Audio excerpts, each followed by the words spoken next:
আজকে আমাদের টপিক হচ্ছে lifestyle management in type 2 diabetes. আর এর সেকেন্ড পোর্শনে থাকবে হচ্ছে ওরাল অ্যান্টি ডায়াবেটিক ড্রাগস। তো আমরা প্রথমে লাইফস্টাইল ম্যানেজমেন্ট এটা দিয়ে স্টার্ট করি। আচ্ছা, ডায়াবেটিসে আপনাদের যে টোটাল ম্যানেজমেন্ট সেটার তিনটা পার্ট থাকে। আমরা জানি যে ডায়াবেটিস হচ্ছে ডায়েট, ড্রাগস অ্যান্ড ডিসিপ্লিন। তাহলে আমাদের ড্রাগস হচ্ছে আমাদের টোটাল ম্যানেজমেন্টের একটা অংশ। আমরা বলতে পারি যে 3 ভাগের একটা অংশ হচ্ছে ড্রাগস, আর বাকি দুটো অংশ মানে মেজরিটি পার্টটাই হচ্ছে তার লাইফস্টাইল ম্যানেজমেন্ট এবং তার ডায়াবেটিক এডুকেশন। তাহলে লাইফস্টাইল ম্যানেজমেন্টের মধ্যে আমরা বুঝি তার ডায়েটকে প্ল্যান করা, স্ট্রাকচার করা, তার এক্সারসাইজকে স্ট্রাকচার করা, প্ল্যানিং করা, এবং হচ্ছে তার হেলদি লাইফস্টাইল বিহেভিয়ার। হ্যাঁ, এই তিনটা অংশকে আমরা লাইফস্টাইল ম্যানেজমেন্টের মধ্যে ইনক্লুড করে থাকি। আরেকটা পোর্শন আছে ডায়াবেটিক এডুকেশন। আচ্ছা, তাহলে আমরা যদি লাইফস্টাইল ম্যানেজমেন্ট বলি তাহলে আমরা আজকে ডায়েট নিয়ে কথা বলবো। সেকেন্ড হচ্ছে আমরা এক্সারসাইজ কিভাবে করতে হয়, কতটুকু করতে হয়, কি বেনিফিট, এটা নিয়ে কথা বলবো। আরেকটা প্রশ্ন হচ্ছে যে পেশেন্টের lifestyle behaviour change.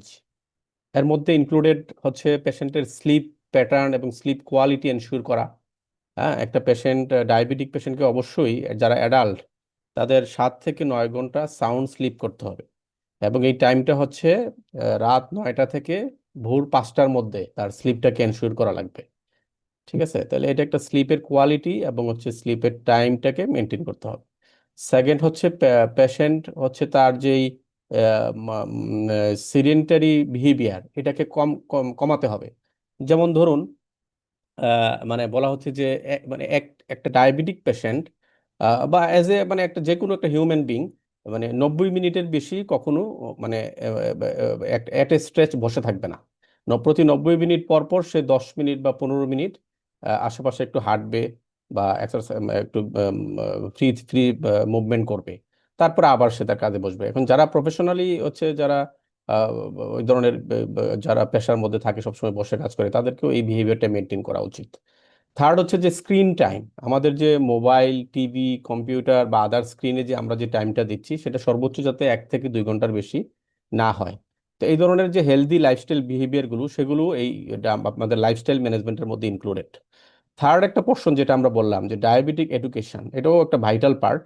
Diabetic education পার্টটা আমাদের বাংলাদেশে ডায়াবেটিক যারা রুগী তাদের মানে খুবই একটা নেগলেক্টেড পার্ট আর কি, ডায়াবেটিক এডুকেশন। হ্যাঁ, এর মধ্যে ইনক্লুডেড যেই অংশগুলো সেটা হচ্ছে, ধরেন একটা ডায়াবেটিক পেশেন্ট, সে তার রোগ সম্পর্কে একটু জানলো একজন ডায়াবেটিক এডুকেটরের কাছ থেকে। যেমন তার কোন ধরনের ডায়াবেটিস, এটার প্যাথোফিজিওলজিটা কিভাবে হচ্ছে। তার এই যে এখন একটা ওরাল অ্যান্টিডায়াবেটিক ড্রাগ আমরা দিচ্ছি, কিন্তু এক সময় গিয়ে যে তাকে ইনসুলিন নিতে হবে এই ব্যাপারে তাকে জানানো। তারপর হচ্ছে তাকে তার ইনসুলিন যদি সে নেয় তাহলে ইনসুলিন কোথায় নিবে, সাইটগুলো কোথায়, ইনসুলিন প্রিজার্ভেশন কোথায় করবে, ইনসুলিন নেয়ার টেকনিক কি কি আছে। পেশেন্টের যদি হাইপোগ্লাইসেমিয়া হয় তখন তার বিহেভিয়ারটা কিভাবে চেঞ্জ হবে। সে যখন সিক সিক হবে বা অসুস্থ হবে, ফিভার হবে, তখন তার গ্লুকোজ মনিটরিংটা সে কিভাবে করবে। এই ধরনের তার তার হচ্ছে ডায়েট, তার যে মানে কার্বোহাইড্রেট, প্রোটিন এবং ফ্যাট, কোনটাতে কার্বোহাইড্রেট থাকে, কোনটা প্রোটিন থাকে, কোনটা ফ্যাট থাকে, যাবতীয় এই বিস্তারিত তথ্যগুলো দেওয়া হচ্ছে ডায়াবেটিক এডুকেশন। এই এডুকেশনটাও কিন্তু ডায়াবেটিস ম্যানেজমেন্টের জন্য খুবই ইম্পর্টেন্ট। আপনি বলতে পারেন যে একটা 1/3 পার্ট টোটাল ডায়াবেটিস ম্যানেজমেন্টের। তো সুতরাং আমরা কিন্তু আজকে 2/3 অংশ নিয়ে আলোচনা করব। আচ্ছা, এখন আপনি আসেন যে আমরা যে যদি লাইফস্টাইল ম্যানেজমেন্ট করি বা ওয়েট লস করি, বা তাহলে আমাদের বেনিফিটটা কি? বেনিফিটটা হচ্ছে যে যদি কারো মানে তার যেই প্রাইমারি যে ওয়েট তার থেকে 5 to 7% যদি ওয়েট লস হয়, তাহলে এবং সে যদি প্রি ডায়াবেটিস অবস্থায় থাকে, তাহলে তার ডায়াবেটিস হওয়ার ঝুঁকিটা প্রায় 66% কমে যায়। তাহলে ওয়েট লস একটা এখানে সিগনিফিকেন্ট বেনিফিট হচ্ছে, হ্যাঁ। এবং সেক্ষেত্রে কিন্তু ডায়াবেটিস রিমিশনও সম্ভব।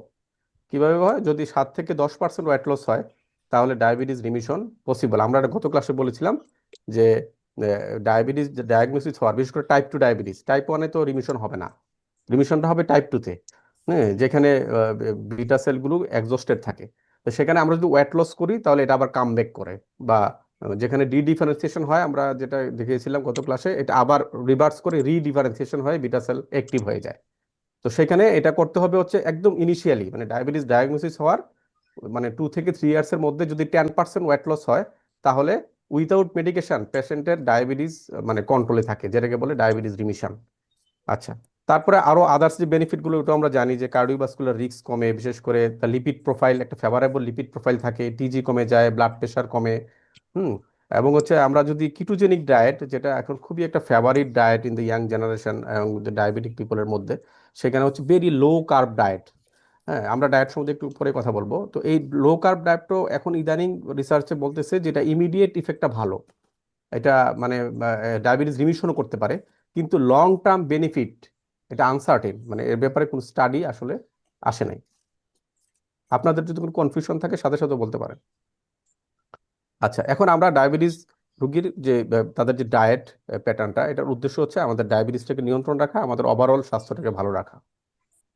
তো আমরা একটা ডায়াবেটিক রোগীকে যখন আমরা ডায়েটের কথা বলবো, তাকে বলতে হবে প্রথমে যে সে যখন ডায়াবেটিস ডায়াগনোসিস হয় তখন কিন্তু তার মধ্যে একটা ডিস্ট্রেস চলে আসে।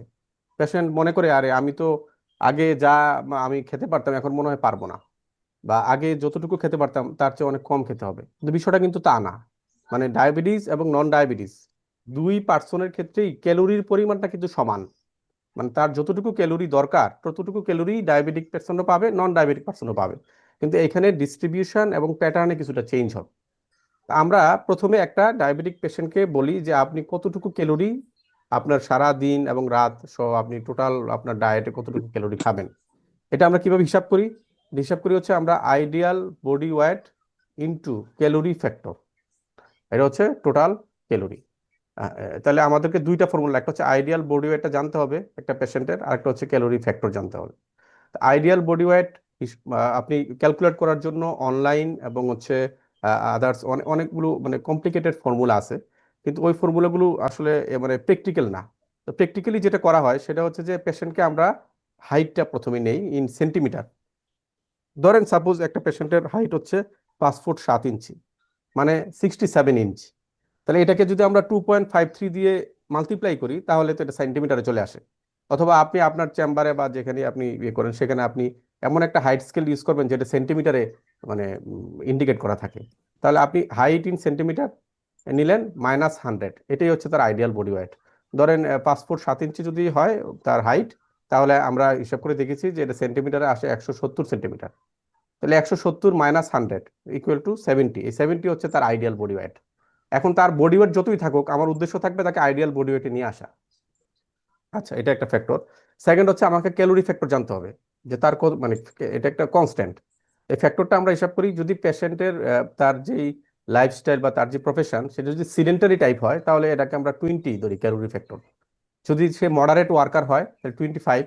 আর যদি ম্যানুয়াল ওয়ার্কার হয় একদম ডে লেবার বা ভ্যান চালক বা যারা মানে খুব কায়িক পরিশ্রম করে তাদের ক্ষেত্রে আমরা 30 ধরা হয়। তাহলে আমরা ideal body weight into calorie factor যদি আমরা মাল্টিপ্লাই করি তাহলে কিন্তু টোটাল ক্যালোরি রিকোয়ারমেন্টটা আমরা পেয়ে যাবো ইন কিলো ক্যালোরি। আচ্ছা, এটা পাওয়ার পরে আমাদের কাজ হচ্ছে তাকে আমাদের যে কার্বোহাইড্রেট প্রোটিন এবং ফ্যাট সেগুলো কোনটা কতটুকু সে খাবে এই ব্যাপারে তাকে একটা আইডিয়া দেওয়া। বিশেষ করে কার্বোহাইড্রেট হবে তার টোটাল ক্যালোরির 50%, প্রোটিন 20% এবং ফ্যাট 10 থেকে 20%। একটা এক্সাম্পল ধরেন, একটা ডায়াবেটিক পেশেন্ট, তার বডি ওয়েট হচ্ছে 75 কেজি, হাইট হচ্ছে 168 সেন্টিমিটার, মেল, সে স্কুল টিচার। তাহলে আমরা যদি তার ক্যালোরি পরিমাণটা জানতে চাই যে তার কতটুকু ক্যালোরি লাগবে, এটা কিভাবে হিসাব করব? তার আইডিয়াল বডি ওয়েট কত বলতে পারবেন? স্যার 68। 68, ইয়েস। তাহলে আমি এখানে দেখেন 68, এবং সে হচ্ছে স্কুল টিচার, তাহলে কি সিডেন্টারি ওয়ার্কার না মডারেট না মানে কোনটা? স্যার স্কুল সেডেন্টারি টিচার, বলেন। সেডেন্টারি লাইফস্টাইল সে ইয়ে করে, তাহলে আমরা এখানে 20 ইউজ করছি ক্যালোরি ফ্যাক্টর। তাহলে টোটাল আসছে 1360, আপনি এটাকে অ্যাপ্রক্সিমেটলি 1400 নিতে পারেন, যাই হোক আমি এটাকে 1360 রেখেছি। তো এখান থেকে আমি কার্বোহাইড্রেট 50%, তাহলে এর 50% হচ্ছে 680, প্রোটিন হচ্ছে 30%, তাহলে 408, আর ফ্যাট হচ্ছে 20%, তাহলে সেক্ষেত্রে 272 কিলো ক্যালোরি আসে। এখন কিলো ক্যালোরি তো পেশেন্ট বুঝবে না, এটাকে গ্রামে কনভার্ট করতে হবে। তাহলে কার্বোহাইড্রেটকে যে ক্যালোরিটা এটাকে যদি আমি 4 দিয়ে ভাগ করি তাহলে গ্রামে চলে আসে। আমরা জানি যে প্রতি 1 gram carbohydrate 4 kilo calorie energy bear করে। আবার প্রতি 1 গ্রাম প্রোটিন সেটাও প্রায় 4 কিলো ক্যালোরি ইয়া হয়। আবার প্রতি 1 গ্রাম ফ্যাট থেকে 9 কিলো ক্যালোরি এনার্জি আসে। তো আমরা এগুলোকে জাস্ট ওই 4 4 9 দিয়ে ভাগ করে গ্রামে কনভার্ট করে ফেললাম। 170 গ্রাম, এটা অ্যাপ্রক্সিমেটলি 100 গ্রাম, এটা 30 গ্রাম। তো এখন আমি তার কার্বোহাইড্রেটটাকে তো ওই ভাগ করতে হবে, তার এই যে মর্নিং এবং তার সরি তো ব্রেকফাস্ট, লাঞ্চ অ্যান্ড ডিনার, সেখানে আমি টোটাল 170 গ্রাম একটা ইকুয়াল ডিস্ট্রিবিউশন করে দিলাম। প্রোটিনটাকে আবার সেম, মানে তার ব্রেকফাস্ট, লাঞ্চ অ্যান্ড ডিনারে ব্রেকডাউন করে দিলাম। আর ফ্যাটকেও আমি সেম ভাবে ব্রেকডাউন করলাম। এখন আমাদের আসলে ডায়াবেটিক পেশেন্টকে আমরা বলি যে 3 মেইন মিল 3 স্ন্যাক্স। তাহলে 3 স্ন্যাক্সের অংশটা কোত্থেকে যাবে? ওই ব্রেকফাস্ট থেকে 10 গ্রাম একটা মর্নিং স্ন্যাক্সে চলে যাবে। আবার ইভিনিং থেকে একটা অংশ 10 বা 15 যেটাই করেন ইভিনিং স্ন্যাক্সে চলে যাবে। আবার নাইটের যে কার্বোহাইড্রেট সেখান থেকে একটা অংশ মানে বেড টাইম স্ন্যাক্সে চলে যাবে। প্রোটিনও আপনি ইনক্লুড করতে পারেন। তো সেইভাবে আমরা একটা ডায়েট প্যাটার্ন নির্ধারণ করে দিই। এই যে দেখেন আমি যেটা ইউজ করি আমার চেম্বারে ডায়েট প্যাটার্ন, এটার একটা পেজ এখানে দেয়া। এখানে আপনি এত কষ্ট করে চেম্বারে কিছু হিসাব করতে হয় না। জাস্ট ক্যালোরি ফ্যাক্টর ইনটু আপনি আইডিয়াল বডি ওয়েট দিয়ে মাল্টিপ্লাই করবেন, তাহলে তো একটা রাফ ইয়ে চলে আসে, 1200, 1400, 1600, যেরকম একটা মানে ভ্যালু আসবে। ওইটাকে আপনি টিক দিয়ে দিলে সে ওইটাই ফলো করবে। আমরা ওইটা ওইভাবেই সেট করা এখানে।